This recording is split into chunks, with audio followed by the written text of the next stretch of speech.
Tonight, the man detained by police after a pandem demonstration outside the residence of the Prime Minister speaks. A political commentator and analyst believes there will be hard lessons to learn for the government if it waits much longer to ring the election bell. And the question of the long-delayed revamped St. Jude is tackled by Dr. Kenny Anthony and Guy Joseph. The details of these stories and more coming up.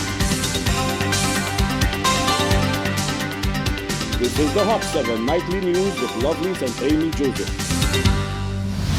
Good night. It is Monday, the 7th of June, 2021. Welcome to the Hot 7 TV Nightly News. I'm Lovely St. Amy Joseph. Thank you for joining us. Kingston Jean is among a group of St. Lucians who decided to show their ire with the current government by beating pans on Sunday, the anniversary of the June 6, 2016 election. The organized pandem action landed Jean in police custody on Sunday after he took his pan beating to the official residence of the Prime Minister. Jean denies staging protest and is adamant that he was unaware of the significance of where he was beating his pan. I was walking on the government road, paid for by my money, right? I was locking my pens, paid for by my money as well, at Casabella. Locking my pens on the road, government road, and the officers came to me and told me that I cannot be locking my pens on the road.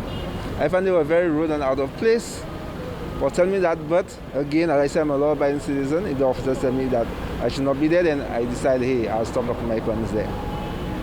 I only later found out that this was in the proximity of the Prime Minister's residence, and they were telling me that I should be knocking pens by his residence, and that makes no sense as well.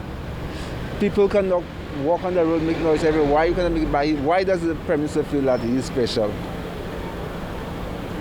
So I was knocking my pens, and that was it, and I was detained for a short while, and then they told me that I can leave, but then they will report the matter to special branch and they'll get back to me shortly. So I expect to be arrested by probably during today or tomorrow or sometime during the week, because we have a vindictive set of people in power now, so I expect that to happen at some point in time. Jean and other critics of the government have lamented the fact that the election bell has yet to be rung by Prime Minister Alan Chastanet. Jean echoed the sentiments of Labour Party supporters who cry out about the existence of two very different St. Lucias, one for family, friends and foreigners of the government and one for ordinary St. Lucians. Apparently there are two St. Lucias, because all yesterday I saw different people protesting, walking on the road, making noise, people with loud music, and none of them were threatened to be to get themselves arrested. Yet, I'm being threatened to get arrested anytime soon because... When you say people... I saw many people on the road protesting yesterday. I saw some with red shirts, I saw some with yellow shirts. One then probably, I shall probably have a yellow shirt and probably no officer would come to me. That's what I see in my mind. The pandem activities took place in various communities, with opposition SLP supporters and concerned citizens beating their pans as a demonstration of their anger, frustration and dissatisfaction with the current government. Prime Minister Alan Chastanet faces increasing pressure to name a date for the election. Constitutionally, the government does have a 3-month window at its disposal. Social and political commentator Richard Pitterkin says while it is not the norm for a government to go past the 5-year mark to call a general election, it has been done before. Pitterkin says the few times that it has happened, the election results were very interesting. He says if this is anything to go by, there will be some hard lessons to learn for the government. While the St. Lucia United Workers' Party on Sunday set out to celebrate its 5th year in power and its successes, members of the opposition and its supporters, however, were not very pleased with a date for the next election not being announced. Many have questioned whether this is the first time that an incumbent party has gone up to the 5-year mark, and many have criticized current Prime Minister Alan Chastanet, saying that he appears to be breaking all records possible. Social and political commentator Richard Pitterkin says though not a regular occurrence, it is definitely not the first time that an election will be called after the 5-year mark. He says, however, every time that this has happened, it has been to the detriment of the incumbent. I can think of 2 other times, I believe, 97, 2007, that we've run the full term, plus and elections. So after the 5 years, the government, the incumbent was still in power, and the elections were called soon after. We've never run beyond the constitutional limit, so clearly we are still following democratic principles, which is good. Interesting thing about it, I think that the times that it was called after the 5 year, in both cases the government in power lost. So it gives you some kind of interesting perspective in that regard. So yeah, I saw on social media many pictures of people across the island, and I guess you could look at it two ways. Peter King says, given the circumstances that the country is now faced with the COVID-19 pandemic, there may be logical reasoning behind the delaying of the dating of the 2021 general elections. He says, however, there seems to be a high amount of anxiety on both sides of the fence. I imagine there's a lot of strategy involved as to the timing, particularly when you don't have a fixed date, as we don't. And so it's part of their strategy as to what would be the best time for the incumbent party to call. And as long as our constitution allows that to happen, you can't take that strategy away from the incumbent government, the prime minister, who will do it in accordance with the constitution. So it remains to be seen as to when it is. A lot of people yesterday were telling me July, it's going to be in July. I don't know, because there are very few people obviously know. But my own personal feeling, and I've said it many times, I would like to get it out of the way because I think that we have a lot of important things to get on with. We've got a pandemic to get over, and we got an economy to run. And so the quicker we get this one out of the way, let people express their opinions, decide whether they want to change or not, and then we can move on. According to Peter King, Sunday's Pandem antics was simply the opposition's way of trying to get their message across. People, I guess, wanted to get a message across, some people, that it was time to ring the bell, and so they wanted to kind of show in a non-violent way that that was one way of getting the message across. Nobody was hurt, I'm glad to hear. One or two may have got arrested. They may have their concerns with that.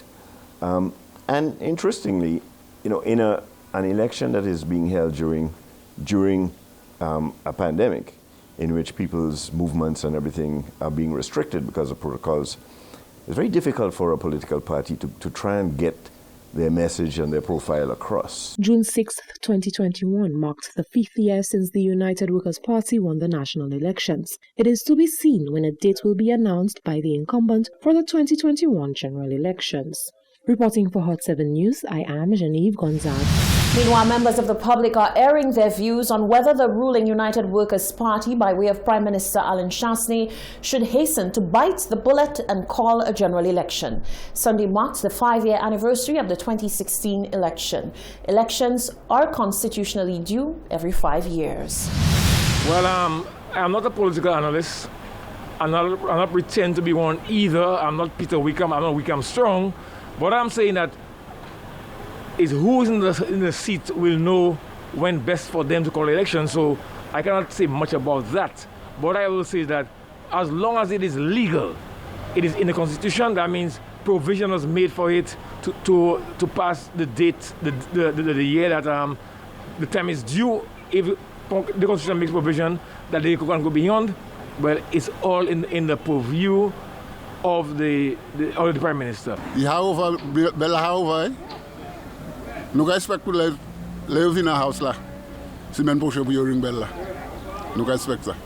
It's called the election. Let me put them out. Put the whole branch out. Pas que élection les arrivé. Pas que élection avant les. Pas que avant les arrivé les by house là comment on va. On the 12 of July. Then bye. I've never voted in my life, and I'm not voting for anybody because they don't even know if I'm alive. So sorry about that. They can call the election vote anytime he's ready to call it. Okay, my brother? Anytime he can call his election. All right? All I know, that Prime Minister that is sitting there, nobody putting that man out. Trust me when I tell you that. Okay? And I'm very, very serious about it.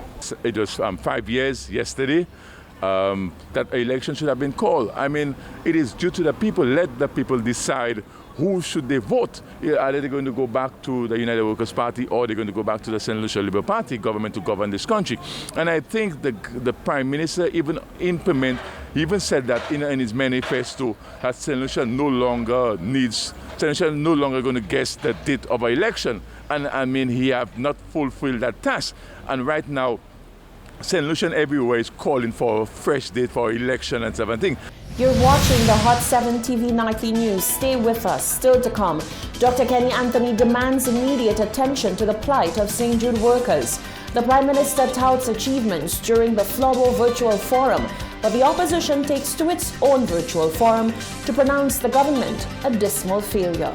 That and more after the break.